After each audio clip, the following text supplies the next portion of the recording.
नमस्कार, आज की बड़ी खबरों में आपका स्वागत है। मैं हूं आपके साथ अनु भारद्वाज और आप देख रहे हैं न्यूज गंगा। आज के बुलेटिन में बात करेंगे कैसे चुनाव आयोग बीजेपी के कब्जे में, बताएंगे आपको चुनाव आयोग लोगों का हक छीन रहा, दिखाएंगे आपको उज्जैन सिटी टूर पर निकले बाबा महाकाल। बुलेटिन के आखिर में देखेंगे मुंबई में हाई टाइड की चेतावनी। लेकिन दिन भर की तमाम खबरों से पहले एक नजर सुर्खियों पर। सुदर्शन रेड्डी होंगे उपराष्ट्रपति चुनाव में विपक्ष के उम्मीदवार। मनिका विश्वकर्मा ने जीता मिस यूनिवर्स इंडिया 2025 का खिताब। व्हाइट हाउस में ट्रंप, जेलेंस्की और यूरोपीय नेताओं की क्लोज डोर मीटिंग हुई खत्म। चुनाव आयोग लोगों का हक छीन रहा। राहुल गांधी बिहार में एसआईआर और वोट चोरी को लेकर वोटर अधिकार यात्रा निकाल रहे हैं और आज राहुल गांधी की यात्रा का तीसरा दिन है। यात्रा नवादा पहुंची है, जहां उन्होंने कहा कि चुनाव आयोग लोगों का हक छीन रहा है। इस दौरान राहुल गांधी ने बीजेपी और चुनाव आयोग को घेरा। मध्य प्रदेश में कांग्रेस का वोट चोरी की साजिश का दावा। मध्य प्रदेश में कांग्रेस ने वोट चोरी के आरोप लगाए हैं। नेता प्रतिपक्ष उमंग सिंघार ने भोपाल में प्रेस कॉन्फ्रेंस कर वोट चोरी और मतदाता सूची में गड़बड़ी के गंभीर आरोप लगाए हैं। उन्होंने कहा कि चुनाव से पहले 16 लाख मतदाता जोड़े गए थे। कांग्रेस ने चुनाव आयोग पर रिकॉर्ड की छिपाए जाने के भी आरोप लगाए हैं।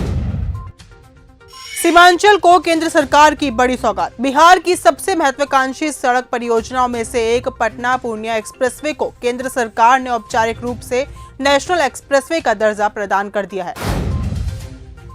वोट चोरी पर अन्ना हजारे की चुप्पी पर सवाल। कांग्रेस वोट चोरी जैसे मुद्दे पर अन्ना हजारे की चुप्पी पर सवाल उठा रही है। पार्टी का कहना है कि अन्ना की चुप्पी उचित नहीं है। देश में वोट चोरी का बड़ा मुद्दा होने के बावजूद वह बोल नहीं रहे हैं। कांग्रेस अन्ना पर सवाल तो उठा रही है, लेकिन 11 साल में कई ऐसे मौके आए हैं जब अन्ना खुलकर मोदी सरकार के खिलाफ बोले हैं। तिरुपति को छोड़कर सभी एयरपोर्ट पर खुलेंगे बार। आंध्र प्रदेश में नई बार नीति जारी की गई है। इसके तहत अब तिरुपति को छोड़कर राज्य के बाकी सभी एयरपोर्ट पर बार खोले जाएंगे। यह नीति 1 सितंबर 2025 से शुरू हो जाएगी। इसके तहत लाइसेंस हासिल करने के बाद आवेदक 1 सितंबर से बार खोल सकता है। उज्जैन सिटी टूर पर निकले बाबा महाकाल। उज्जैन सिटी टूर पर निकले बाबा महाकाल के दर्शन कर भक्त भाव विभोर हो गए हैं। मुख्यमंत्री डॉक्टर मोहन यादव ने सवारी मार्ग पर डमरू बजाकर रजत पालकी में विराजित भगवान श्री चंद्रमौलेश्वर का स्वागत किया। पालकी पर हेलीकॉप्टर से पुष्प वर्षा की गई। मार्ग पर भक्तों का जनसैलाब उमड़ पड़ा था।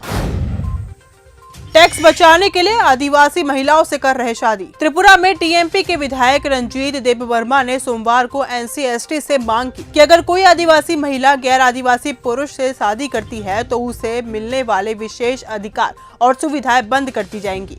एनसी/एसटी प्रमुख को लिखे लेटर में विधायक रंजीत ने आरोप लगाया है कि कई गैर आदिवासी पुरुष टैक्स से बचने के लिए आदिवासी महिलाओं से शादी कर रहे हैं। भिलाई वासियों को 241 करोड़ की सौगात। छत्तीसगढ़ के मुख्यमंत्री विष्णुदेव साय ने भिलाई वासियों को 241 करोड़ रुपए की विकास कार्यों की सौगात दी है।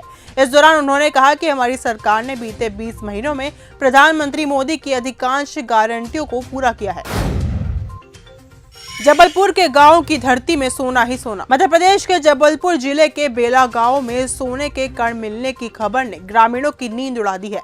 ग्रामीणों को डर है कि यदि यहां खदान विकसित हुई तो उनकी पुश्तैनी जमीन ले ली जाएगी।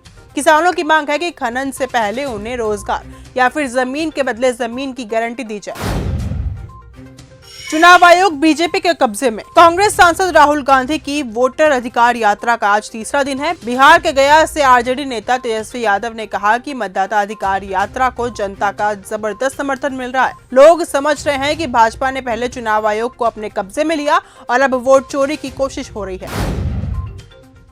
अगली बार राहुल गांधी को बनाएंगे प्रधानमंत्री। कांग्रेस सांसद और लोकसभा में नेता प्रतिपक्ष राहुल गांधी के नेतृत्व में बिहार में वोटर अधिकार यात्रा चल रही है। इस दौरान आरजेडी के नेता तेजस्वी यादव ने बड़ा बयान देते हुए कहा कि महागठबंधन की मजबूत सरकार बनाएंगे और राहुल गांधी को देश का अगला प्रधानमंत्री बनाएंगे। मुंबई में हाई टाइड की चेतावनी। मुंबई में बारिश ने कहर बरपाया हुआ है। भारी बारिश के कारण हाई टाइड आने का खतरा है। मुंबई और आसपास के क्षेत्रों में अगले कुछ घंटों में मूसलाधार बारिश की संभावना है। वहीं महाराष्ट्र के कई अन्य जिलों में बारिश आफत बनकर बरस रही है। चीन के जाल में फंसा भारत का एक और पड़ोसी। श्रीलंका और पाकिस्तान के बाद अब बांग्लादेश को चीन अपने कर्ज के जाल में फंसाने में जुटा हुआ है। बांग्लादेश की अंतरिम सरकार ने चीन से 67,000 करोड़ कर्ज लेने का फैसला किया है। इन पैसों का इस्तेमाल तिस्ता परियोजना के विकास में लगाया जाएगा, जिसका सीधा भारत से कनेक्शन है। गाजा में तेजी से फैल रही है खतरनाक बीमारी। गाजा की असलियत कहीं ज्यादा भयावह है। यहाँ लोग कुपोषण के कारण गंभीर बीमारियों का भी शिकार हो रहे हैं। इस समय गाजा में एक खतरनाक वायरस फैल रहा है जो लकवे जैसी बीमारियों का कारण बन चुका है। हालात सबसे ज्यादा बच्चों के लिए डरावने हैं, क्योंकि वे लगातार भूखे हैं और शरीर को जरूरी विटामिन नहीं मिल पा रहा।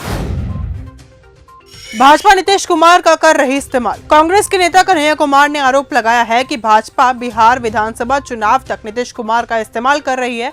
चुनाव के बाद उन्हें हटाकर अपना मुख्यमंत्री बनाने की तैयारी में है भाजपा। बीजेपी पीछे से सरकार बनाने की कोशिश कर रही है। मतदाता सूची में गड़बड़ी पर भी कन्हैया कुमार ने सवाल उठाए हैं।